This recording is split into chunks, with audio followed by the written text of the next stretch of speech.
Hi everyone, I'm Sandie La Nae. Welcome to Psychic Creations History Series. You are about to embark on a blast to the past. We have a very interesting show for you today, as our guest speaker is going to be talking about the Pony Express mail service.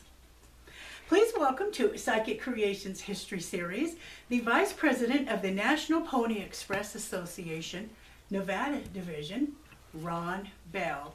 Yay! Hi everybody, how you doing? It's an honor to have you on our show, Ron. All right. Well, let's just get right into it. Could you give our viewers a detailed explanation just about what the Pony Express is? The current Pony Express is a group that preserves the history. It works with the Park Service to maintain the trail system through the United States. We cover 8 states, and we ride the same trail as close as possible as they rode in 1860 to 1861. We do it the same on horseback. We carry real mail in the mochilas, and we carry approximately 1,100 to 1,200 pieces of mail, which you, as a viewer, can sign up for. You need to go on to the National Pony Express Association website, go down to, and you will find a place down there for letters, and it'll have states. And just go ahead and use the Nevada division, because we're the most important. We're the greatest. Well, I agree. So that's kind of it. And we probably have here in the state, we've got probably a little over 100 to 150 members. And throughout the deal, there's probably close to 700 or 800 members through the different 8 states. Oh, is that right? Oh, that's nice amount. Yeah, pretty good. Wow, great. Well, can you give our viewers, I'm sure maybe some really don't know what the Pony Express was. Could you give a history? Maybe speak about how it originated, where it started, where it ended, and who was hired to become riders? There was an interesting situation. The country was beginning to feel signs of war, and the government felt that there was a need for a quicker mail service, because it took a month around the Horn and many weeks, a month or so, probably about 3 months around the Horn and a month to get things from the East Coast to the West Coast by stagecoach and other services. So Roberts, Waddell, Majors, Russell Major and Waddell. Russell was kind of a guy who was out in the field. He was in Washington, D.C., got talking to a representative from California. They felt the need was, and he thought they could get a contract to deliver the mail. Well, the contract never came, but they signed the paperwork, committed to it. And one of the funniest conversations I'd hate to see was when Russell came back from the East Coast. He walked in and he told Majors and Waddell, he said, "I've just signed us up to do the Pony Express Trail." "What? You did what?" Well, they started from the fall of 1859 to 1860. They had about 6 months to put in 100 and some stations across the way. They used some of the stagecoach stations and paired up with them. Others they had to build. A lot of them in the West didn't even have roofs on. They had just pole tops and brush. And they ended up putting this together in about 6 months, and in the beginning of, I guess it was about, I think, June 2nd, April 2nd in the 1860s when they fired off. And then, of course, on May 9th came along the war, with the Paiute War. It was on May 9th, on my mother's birthday. Of course, she wasn't quite that old, but anyway, we got that. And you know, Boulevard Roberts was a manager here in the West Coast, on the west side. Pony Bob Haslam came over from England and was involved here. He rode the fastest time, rode the longest distance, got shot by Indians and all of that stuff. And Warren Upson, of course, you take a look at him. He was a quite prominent rider, and I think he was relative of the newspaper publisher in Sacramento. And he was very instrumental in making sure that the mail got across the mountains. Just a great opportunity. Bronco Charlie Miller, which is the youngest rider, him and his brother was put on a ship because they was such little twits. At probably about 9 or 10 years old, their parents couldn't handle them, put them on board ship. They jumped ship in San Francisco. Bronco outrun his brother was slower. So he ended up getting out into the ranches and learned how to rope and ride. And he must have been a pretty good rider, because that's why they called him Bronco Charlie Miller. And he traveled with Warren Upson, was a front man for the Buffalo Bill Wild West show. Bronco Charlie Miller was a performer in there. And there's a lot of people that really, Johnny Fry came out of, he was one of the first riders coming out of St. Joe. He was later killed by Quantrell after the Pony Express went down. Just a lot of history. I mean, goodness, there is. Yeah, and that's what's exciting for me. I got an opportunity to do this and be part of the living history we're doing today. We're doing exactly the same. 10 days, 1,966 miles. Oh, goodness. And 10 days. 10 days. Isn't that crazy? Yeah, wow. What point did they start? In Missouri to California? St. Joe to Sacramento. Sacramento? Yeah, 1,966 miles. So Johnny Fry started on one end. I can't remember the kid's name that started heading east. And I don't know where they met first. But somewhere in the middle of the states, the rider would ride approximately 100 miles. 10 to 15 miles a horse.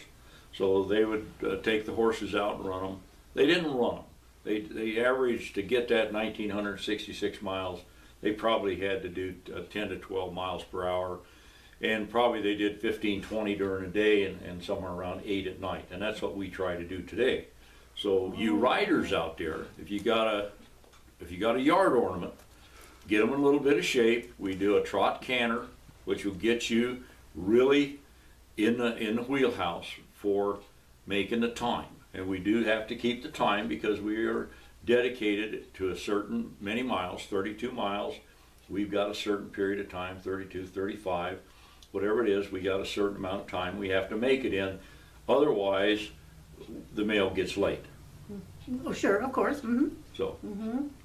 If it does get late, are there riders that could make up the time, or not supposed to, but they do, or? Oh, I'll tell you, we got the mail. We picked the mail up one time 4 hours late, coming in from Utah, and by the time it got to Genoa, we was ahead.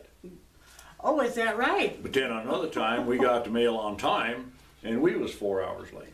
Really? It's all because of circumstances. Last year we got into mud, snow in June. 23rd, 22nd June, in Ruby's out there on the eastern side. We was sloshing through mud. We had snow, we had sleet, we had hail.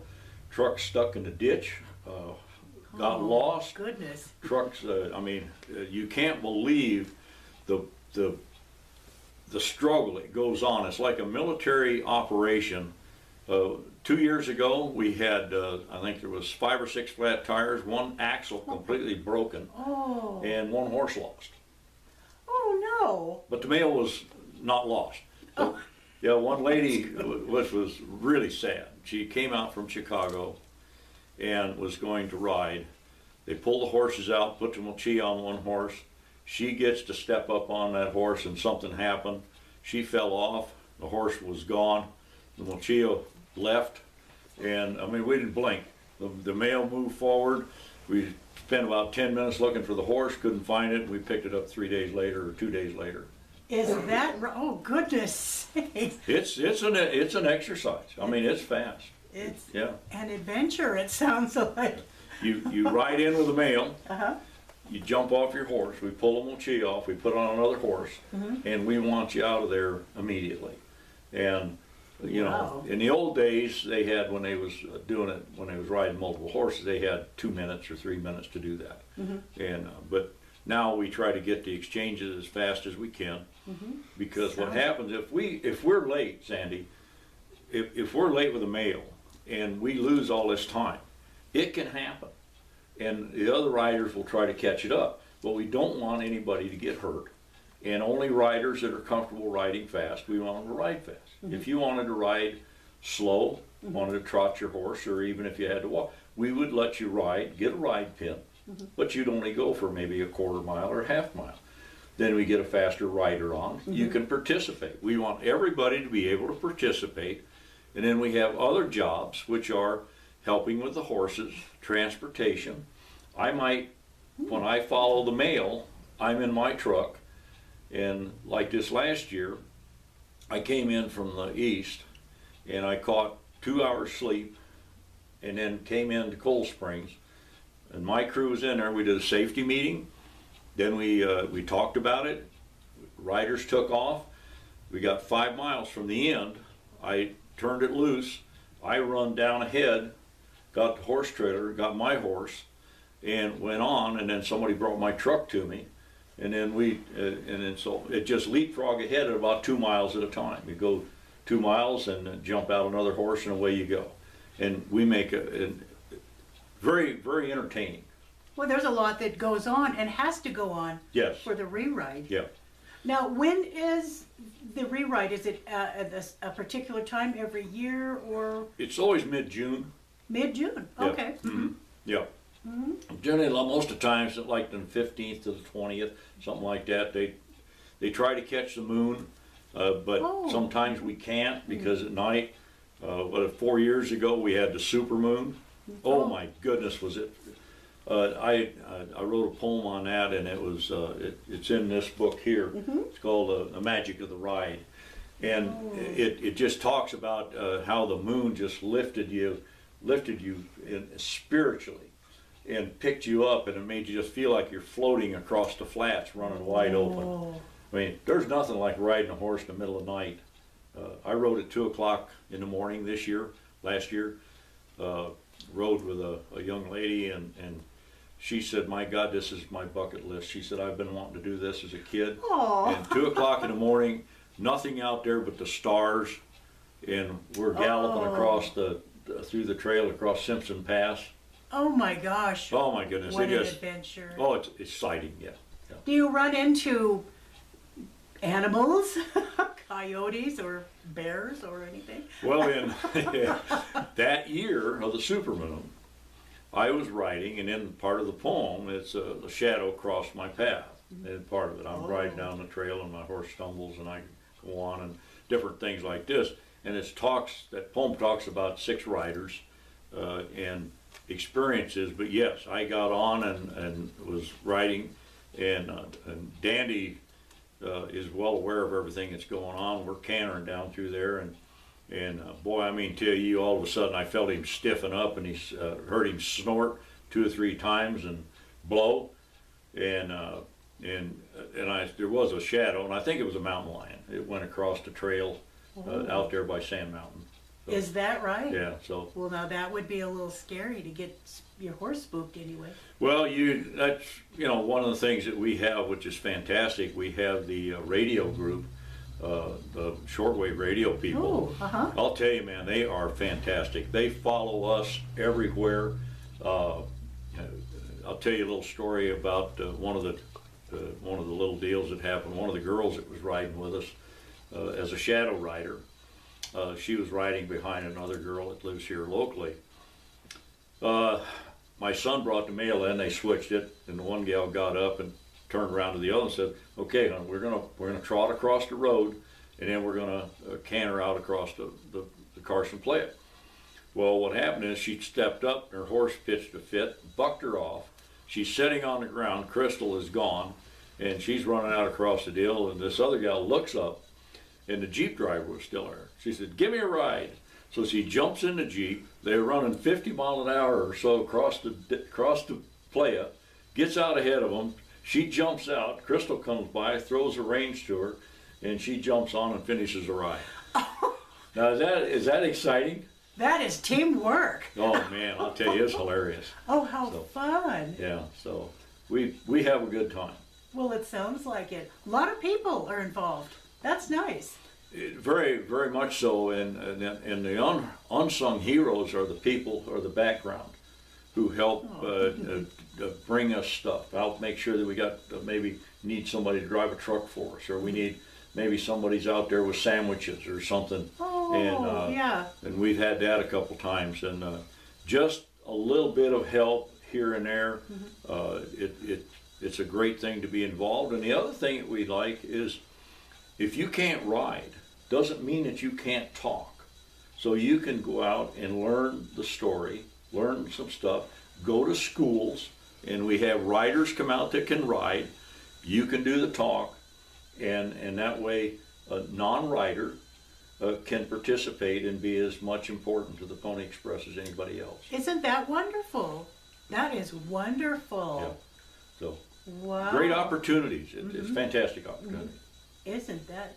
I'm just kind of stunned here. I didn't know all of this was going on. The people behind the scenes and that's impressive. That's impressive. Well, how does one? I have a question right here for you. Ooh. How does one become a Pony Express member? That's so difficult. It is. Oh, I'll tell you, it takes a long time of study and all that stuff. Oh, does it? Oh, I yes. thought I was. Oh, no. Okay, I need to back that up. No. What you do is that you go on the website and you download an application. Oh. You fill the application out, pay your money, and we invite you in and bring you in as part of the Pony Express. I thought that was for sure. I'm sorry about that. You can't, some of the stuff you can't trust me on, Sandy. Oh my goodness. How fun. So that is, they have a national website or? Yeah, it is, the nationalponyexpress.com. .com, Go on okay. there, and then go to Nevada, because we're the most important. That's right. The rest of them aren't. And we are the ones. Go to our deal, and that's where you can get your information for mailing a letter. So you can actually go on that website, go to Nevada, click on it, download the application, and you can actually have a letter that will be loaded. This year it will be loaded into the Mochia in Sacramento. Okay. It will be ridden 1,966 miles to the Petey House in St. Joe. They'll take it off. They'll take those letters. They're all stamped, and it's a U.S. Postal.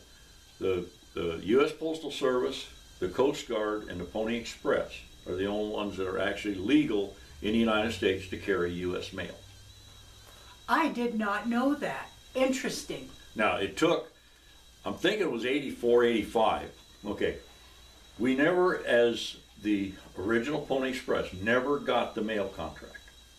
Never got a signed mail contract. Oh. Yeah. Russell, Major, and Waddell were broke before they ever started it, but they made a commitment. They was a freighting company. And they knew they was in trouble from the time they set it up. They committed to it. They was honorable people, very religious, and we today still, we give all new riders a Bible, and they have a pledge, and they pledge to be decent to the people and their horses, and so, that's part of the game. It's just, that's how you become a member, what the history is. So the mail is carried, it's real mail, we handle it off, and it gets mail, we do letters. I mean, fantastic opportunity. So involved. Interesting, very impressive. I hope I answered that question because I got off track a little. I think you answered it perfectly. Oh, wow. That's a little scary. Now, Ron, does the Pony Express hold fundraisers or awareness events? Yeah, we do. We just finished one in the Carson Mall. We did an awareness deal on Christmas. We had Dandy at the Carson Mall, and had the Mochia down there, and we had Christmas cards, and they did, kids got to color a card, take it, and then we stamped it with the Pony Express stamp, and it was really well received. We talked to hundreds of kids. Nice. We got rid of 65 cards. And we are able to do fundraisers, and we had a saddle donated to us last year, which one of our members won. So we worked that out, and we are working. The awareness stuff is that we do schools, We do a tremendous amount of school talks. Nice. Which we go out, the kids study the Nevada history in 4th and 5th grade. I've had as many as a whole school, 600-800 kids on the ground at one time watching the horses run. And Oh, fun. That would be fun. it's hilarious. And then one of the things that we really do to get the kids engaged on this thing is that I have a box or a coffee can that's full of questions. And some of the kids, if we go to an event, will say, hey, if your kids want to do questions, have them stump the presenter.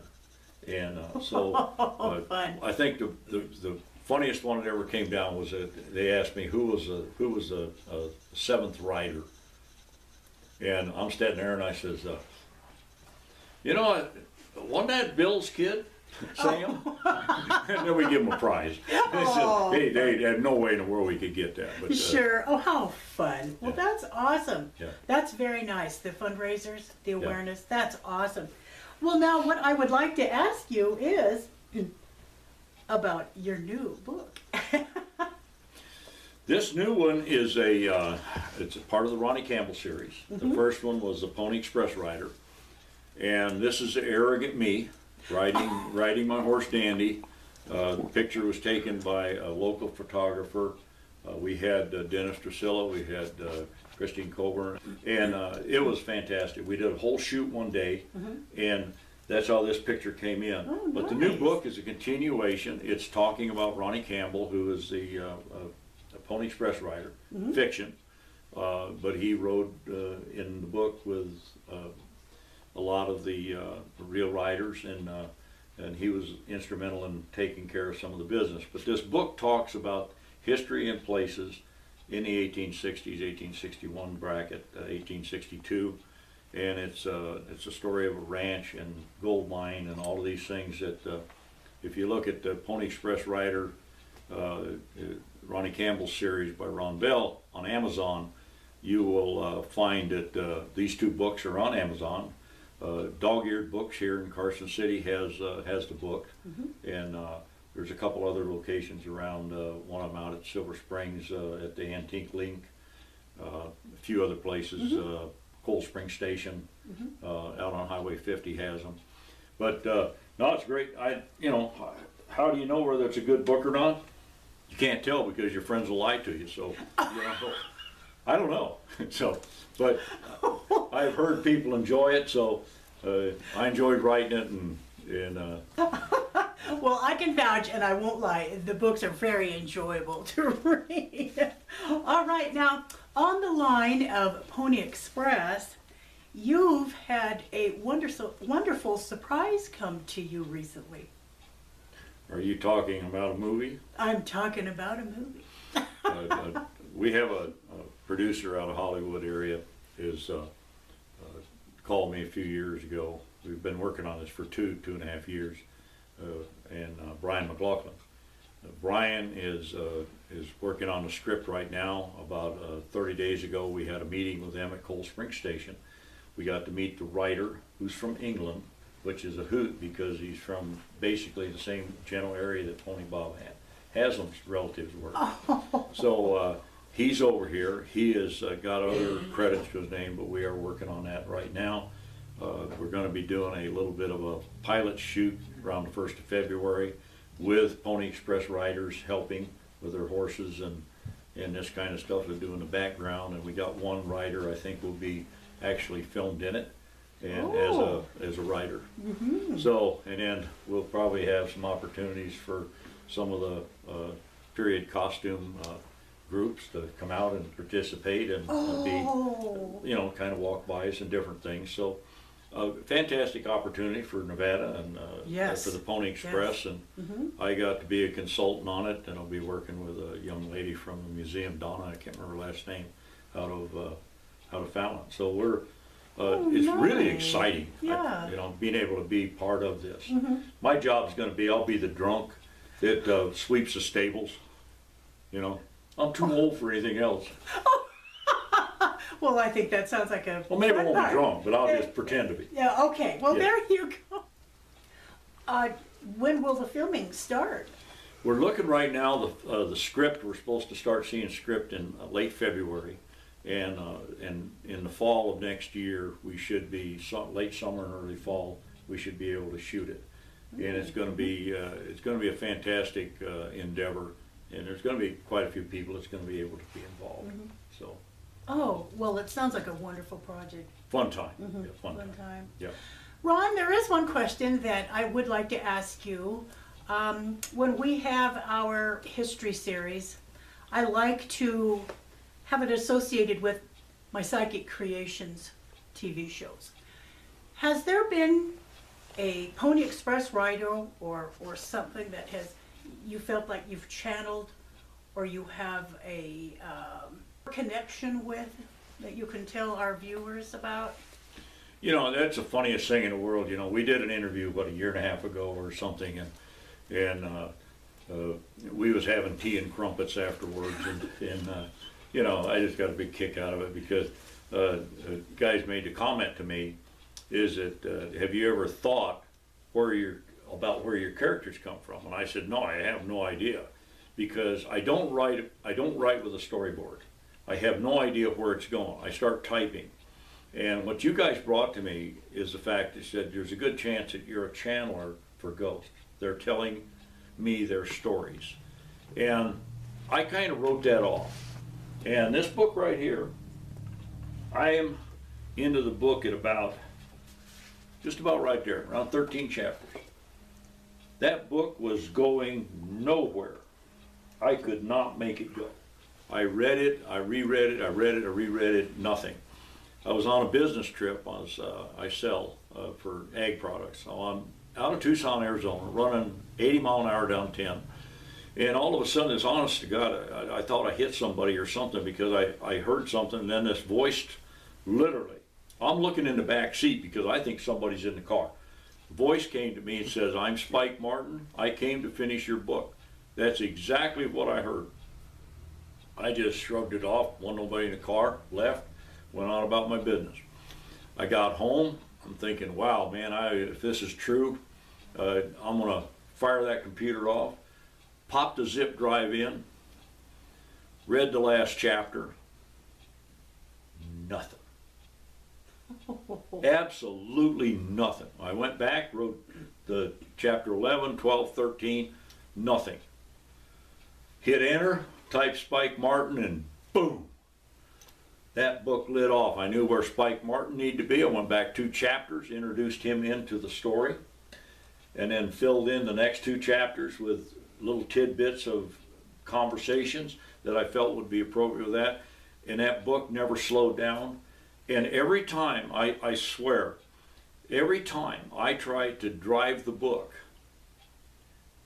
I could not do it. I had a vision in my head how something was going to go. I started to type it and it did not type.